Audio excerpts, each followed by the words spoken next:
అతనికి నిలబడటానికి ఎవరు ముందుకు రావట్లేదండి. ఫస్ట్ బేసికల్గా ఈ పార్టీ తరఫున ఉంచుంటే జనాలు పబ్లిక్లో ఒక క్యాండిడేట్లు రాలేదా, వాళ్ళు ప్రయత్నం చేశారు. ప్రయత్నం చేయకుండా లేరు వాళ్ళు.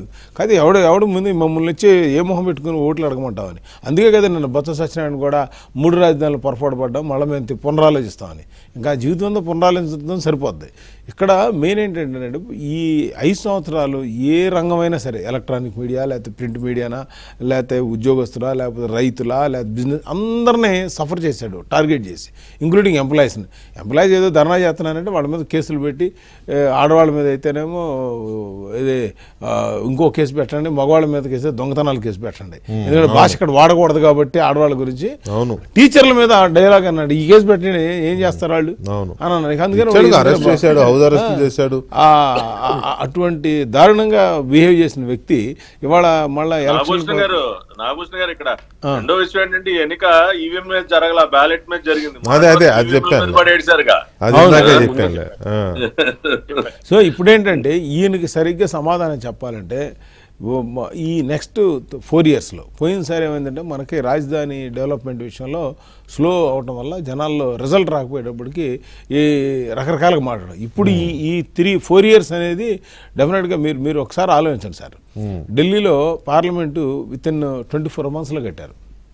ఇక్కడ కూడా మన హైదరాబాద్లో కూడా సెక్రటరేట్ 24 months. మనం టార్గెట్ చేసుకొని క్యాపిటల్ని మెయిన్ బిల్డింగ్స్, కోర్టులు కానీ ఏవైతే ఉన్నాయో, రోడ్లు కానీ ఇన్ఫ్రా చేసి ఎవరి ప్లాట్ వాళ్ళకి ఇచ్చి 70% అయిపోయిన వాటిని అది మామూలుగా 24. ఇవాళ టెక్నాలజీ మారిపోయిందండి. ఇదివరకు ఇట్లాగా సెంటరింగ్ పెట్టి తీసుకొచ్చేది లేదు. ఇవాళ ఎక్కడో బయట తయారవుతాయి, తీసుకొచ్చి ఇక్కడ పెడతామే. ఇవాళ ఎవరి ప్లాట్ వాళ్ళకి ఇచ్చేసి వాళ్ళకి ఫోటో తీసి నీకు సింగిల్ విండో, నీకు పర్మిషన్, నీకు 3 floorలా నీకు 5 floorలా ఇచ్చేసి ఒక కమిటీ వేయాలి సార్. ఇది మొత్తం ఒక స్టేట్ లెవెల్లో కాకుండా ఒక ఐఏఎస్ని, ఒక ఐపీఎస్ని, ఒక జడ్జిని, ఒక 2 ఇంజనీర్లను వేసి ఒక కమిటీ వేసి ఆ రాజధాని ఎలా ఫాస్ట్గా డెవలప్, ప్రాబ్లమ్స్ ఎక్కడ ఉన్నాయి, ఆ ప్రాబ్లమ్ షార్ట్ అవుట్ చేయకుండా మనము టెండర్లు పిలిచి ఆ చిన్న ప్రాబ్లం గురించి 36 మీటింగ్లు పెట్టాలి. దానికి బాబు నారాయణ గారు మ్యాక్సిమం వర్క్ చేస్తాడు. ఆయన అర్ధరాత్రి కూడా పని చేస్తాడు ఆయన.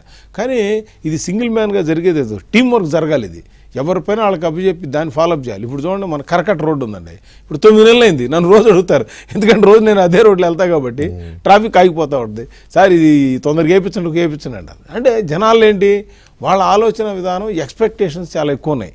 మనం ఆ ఎక్స్పెక్టేషన్లు కనీసం 50-60 అన్నా రీచ్ అవ్వగలిగితే, మీరు పట్టాభి గారు అన్నట్టుగా డెఫినెట్గా మనం 100% ఇంకో 10 ఏళ్ళు కాదు, ఇంక 20 ఏళ్ళు మనం ఉంటాం మా పవన్ కళ్యాణ్ అన్నట్టుగా. ఎట్ ద సేమ్ టైం ఇప్పుడు మన నామినేట్ పోస్టులు, ఇప్పుడు మనకి మన మార్కెట్ యార్డ్లు, మన ఎవరో జగన్మోహన్ రెడ్డి వెళ్ళాడండి అక్కడికి.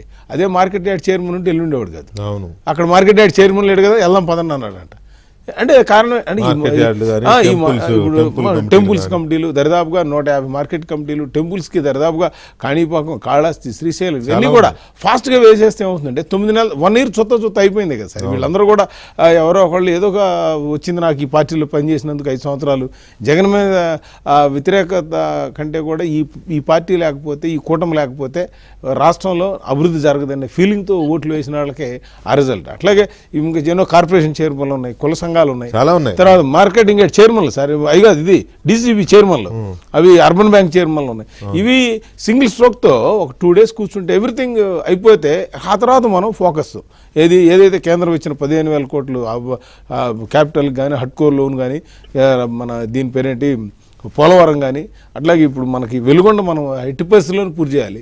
అన్నిటికంటే బెస్ట్ ప్రాజెక్టు మొన్న పెట్టిన గోదావరి టు పెన్నా నదికి ఆ స్కీమ్ ఏదైతే ఉందో 80,000 కోట్లు, 1,00,000 కోట్లది, అది కనుక పూర్తి చేయగలిగితే ఏముంది. మిగతా మీరు ప్రపంచంలో చూసుకోండి సార్, ఆంధ్రప్రదేశ్లో మీరు కరెంట్ ఉన్నా లేకపోయినా, ఏమున్నా లేకపోయినా ప్రశాంతంగా ఆరు బయట పడుకోవచ్చు. భారతదేశంలో కాకుండా ఏ ఆస్ట్రేలియానో లేకపోతే యూరోప్లో, అమెరికాలో బయట పడుకోలేదు, మంచు పెడుతుంది, కరెంట్ ఉండాలి. అట్లాగే మనకి పంటలు ఎప్పుడు 306 రోజులు పండుతాయి, వాటర్ ఉంది మనకి. సో దీన్ని ఏ విధంగా మనం డైవర్ట్ చేయాలి? ప్రపంచం ఇప్పుడు దుబాయ్, గల్ఫ్ కంట్రీస్ ఉన్నాయండి, వాళ్ళకి ఫుడ్ ఎక్కడ ఉందండి? ఒక ఆయిల్ తప్పితే బిల్డింగ్లు, టూరిజం, ఇంకా నెక్స్ట్ ఒక స్టేజ్కి వెళ్ళింది, అది కూడా వెగటపుడుతుంది జనాలకి.